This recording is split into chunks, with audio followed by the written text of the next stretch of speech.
And now we're into May to June. So Jen finally got her permanent implants, and she wasn't nervous like going to the surgery because at this point like she had so many surgeries in such a short time period. She's just like whatever.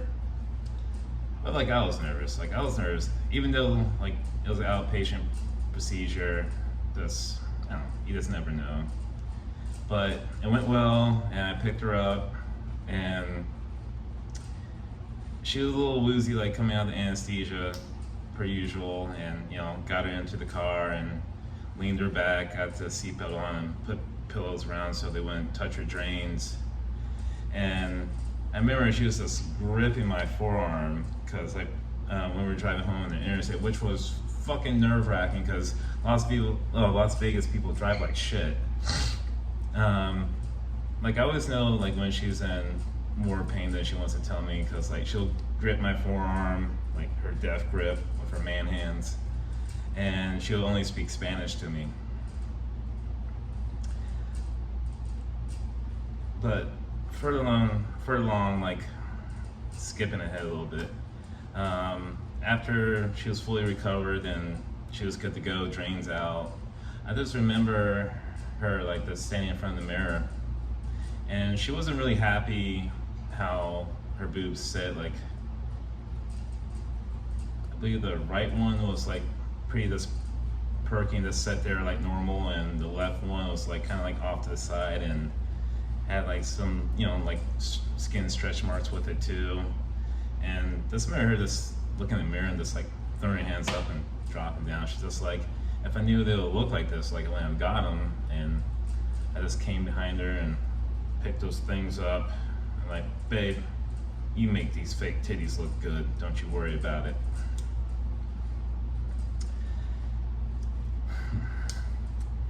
So with Jen resuming a more aggressive treatment, and she wouldn't be able to work, so no work, no working out. She was just at home. So it was like a family decision. The only thing that was really keeping her in Vegas, or us in Vegas, was the house. So I put the house up for sale, which was a great time because it was like the peak of the market, and everyone from California, more expensive states and cities, were just coming to Vegas and other places and buying houses sight unseen. So with that being prepared, I think Jennifer was in there 15 years or so. 15 years worth of stuff, memories, things. And she acquired a lot of kitchen stuff, which I never quite understood. Like, it was a good sized kitchen in the house, but like she had enough kitchen stuff for 3 kitchens. And like over the years, like she started like downsizing and selling stuff, but still like a lot of kitchen stuff, like a ton of shit. Her good friend Amber, love and appreciate you, she came to visit to help downsize, to prepare for like the big packing up and move. And Amber, I remember this like it's like yesterday. Sometimes it does feel like yesterday. She came in, looked around the kitchen. She's like, all right, Kevin, what do you use? I'm like, this, and this. She's like, all right, all these cutting boards got to go. And keep in mind, we probably had 4 wooden cutting boards and probably 6 plastic ones. She's like, all right, let's pack all these up. You only need 1 or 2. I'm just like, what? And she's like, Kevin, there's no fucking reason that you need this many cutting boards. Like, you don't use them all. I'm like, it's true. And like, I was really resistant, and I gave Amber a fight for a bit. It was for the sheer fact that I just wasn't ready for that change. So much happened in so little time, and just like, you can't process, you can't, look through your emotions and see like, all I could do, and I think most of us did, just like news, react, check yourself, and go. But,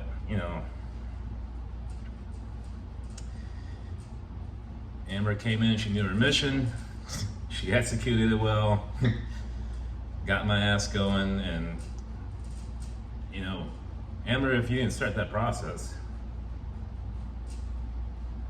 well, I think I know how things would have went. Like, packing would have been a little bit more stressful, but like, I imagine that was just as hard for you.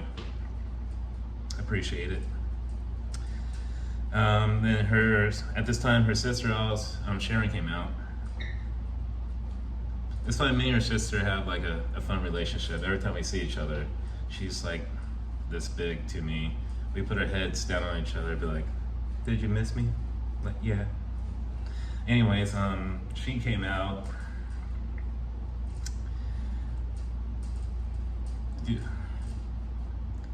Did a really tough job. She became the power attorney for Jennifer, to handle like her living will and finances and all that stuff.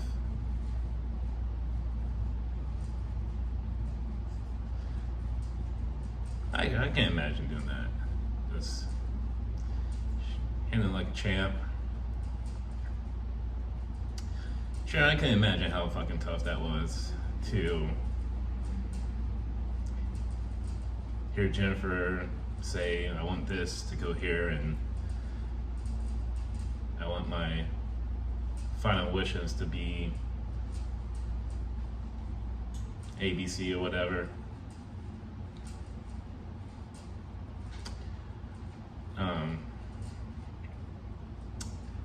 When Jennifer, we just made a year in a relationship, and the townhouse I was living in with my buddy Dom, our neighbors were in undergrad, and one of them, I believe he got drunk or something, climbed like 40 feet up in a tree, fell out of said tree that was on an embankment and fell down the embankment.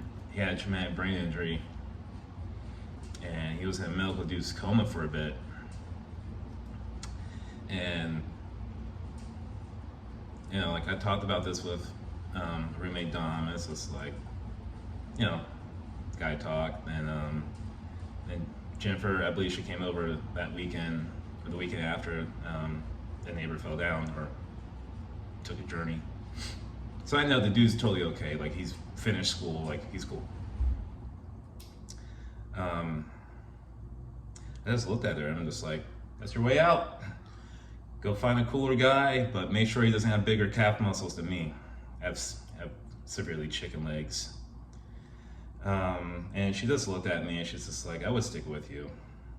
Then, we kind of talked about if we could choose the way we would die and this and that.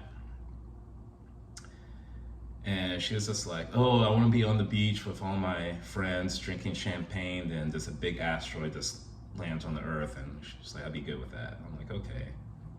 And she's just like, if that doesn't happen,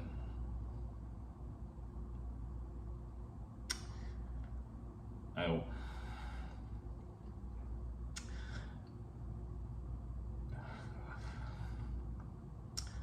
want to be an avocado tree. Which, that's quirky, that's funny. I'm just like, all right. Then,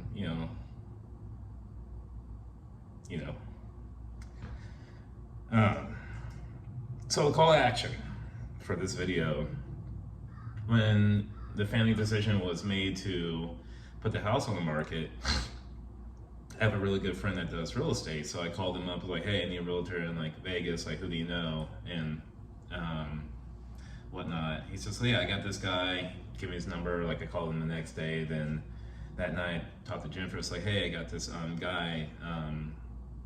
He knows my friend Brian, yada, yada, yada. And that kind of pissed her off. Not that I found someone else. It's just, she had a good friend that also did real estate. And like, looking back on it and looking through my years of inpatient care, a lot of times, like in skilled nursing facilities or long-term care, like therapy or whoever it may be, goes to get the patient or the resident, and you get a lot of blowback. Like, they get pissy with you, they get mad at you. Like, I've been punched, I've been swung on quite a few times. Someone even threw a pudding at me, an open pudding. And you know, I was young and naive when I started out in healthcare. So a lot of times it's a control issue because, like, you know, so much their physical and sometimes mental freedoms are taken away from them. And now looking back, it's just like, you know, Jen didn't have control of her body. She couldn't go to work. I'm sure she could have drove, but you know, it wouldn't be the wisest thing for her to drive. So me like taking that step like pissed her off because I was like taking control, even though I wasn't intentionally trying to take control. So if you're in a similar situation, or you might be later on the line, you know, ask if you could do something, or you could assist or help, then, you know, give your recommendations versus just like doing it. So ask, don't take control. Then on to the funny or it's not a funny Jen story, it's a us story. So when we went hiking in Zion, which if you ever go to Zion, go during the week,